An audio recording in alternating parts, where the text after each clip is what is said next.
Plus ऐवजी minus, minus ऐवजी गुणाकार, गुणाकार ऐवजी भागाकार आणि भागाकारच्या ऐवजी प्लस, असं आपल्याला चेंजेस करून घ्यायचे. तर काय कराल सगळेजण, आता मी वाटतं तर तुम्हाला शिकवण्यासाठी क्वेश्चन पूर्ण इथे लिहितोय.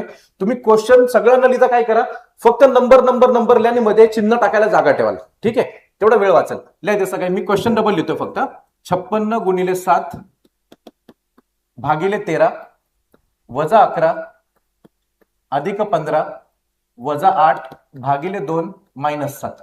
काय करायचं, सगळ्यात पहिल्या स्टेप मध्ये सगळे नंबर आहे तसे लिहून घ्यायचे. 56 ला 56, 7 ला 7, इथं 13 चं 13, 11 चं 11, 15 चं 15, 8 चं 8, 2 चं 2 आणि 7 चं 7. ओके, चिन्ह जे जे सांगितलेत तस तसे तुम्ही रिप्लेस करायचे. आणि असं काही पाठ करून जाऊ नका की प्लसच्या ऐवजी मायनसच घ्यायचं, असं काही नसतं. कधी प्लसच्या ऐवजी गुणाकार पण ते घ्यायला होतात आपल्याला. ठीक आहे, आणि सरळ सरळ अंडरस्टँडिंग करायची. तर इथं मी पहिलं विचारतोय, गुणाकारच्या ऐवजी काय घ्यायचं सांगा. गुणाकार ऐवजी भागाकार, जसं दिलं तसं सरळ अर्थ घ्यायचा. भागाकारच्या ऐवजी काय करायचंय, तर भागाकारच्या ऐवजी प्लस घ्यायचंय. इथं प्लस येणार. मायनसच्या ऐवजी सांगा, मायनसच्या ऐवजी गुणाकार. नेक्स्ट, प्लसच्या ऐवजी काय करायचंय, प्लसच्या ऐवजी मायनस. परत एकदा मायनसच्या ऐवजी आपल्याला सांगितलंय गुणाकार. नंतर भागाकारच्या ऐवजी काय करायचं इथं, प्लस. आणि फायनली मायनस ऐवजी पुन्हा एकदा गुणाकारच करायचा. तर बॉडमास्टर रूल आपल्याला सांगतो की कंस आधी सोडवतात पण इथे कंस वापरलेलाच नाहीये. मग कंस नसेल तर त्यानंतर आपण काय पाहतो, भागाकार गुणाकार पाहतो. तर इथे भागाकार गुणाकाराच्या 4 जोड्या आपल्याला दिसतात. तर इथे व्यवस्थितपणे जोड्या लावून टाका. 56 भागिले 7, मग इथं प्लस 13 गुणिले 11, मायनस 15 गुणिले 8 आणि प्लस 2 गुणिले 7, अशा चिन्हापासून व्यवस्थित जोड्या लावा. 4 जोड्या बनतात त्याच्यामध्ये. आणि मग आता सगळ्यात पहिला जो काही उत्तर आहे, 56 ला 7 ने डिवाइड केलं, 7 8 56, 8 आलं.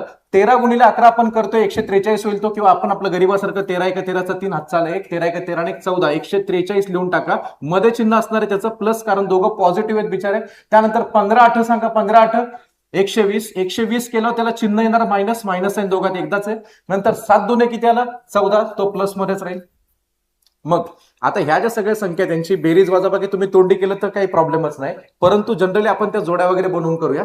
पहिली जोडी 8 अधिक 143 आणि सेकंड जोडी 1 मिनिट ऐका, 120 अधिक 14 नाही येतो, तो वजा 120 अधिक 14. याचा अर्थ यांची बेरीज होईल का वजाबाकी, यांच्या दोघांची बेरीज आणि ह्या दोघांची वजाबाकी, कारण चिन्ह दोघांची वेगळी आहेत. आता इथे बघा 143 आणि 8 यांची बेरीज केली की 151 येऊन जाईल, आणि 120 आणि 14 यांची वजाबाकी करावं लागेल, कारण दोघांची चिन्ह कशी वेगवेगळी आहेत. तर 120 मधून 14 गेला किती आला, 106, आणि चिन्ह असेल मोठ्या संख्येचं मायनस. आणि फायनल स्टेप, 151 मधून 106 मायनस केला, आन्सर किती येईल, 45.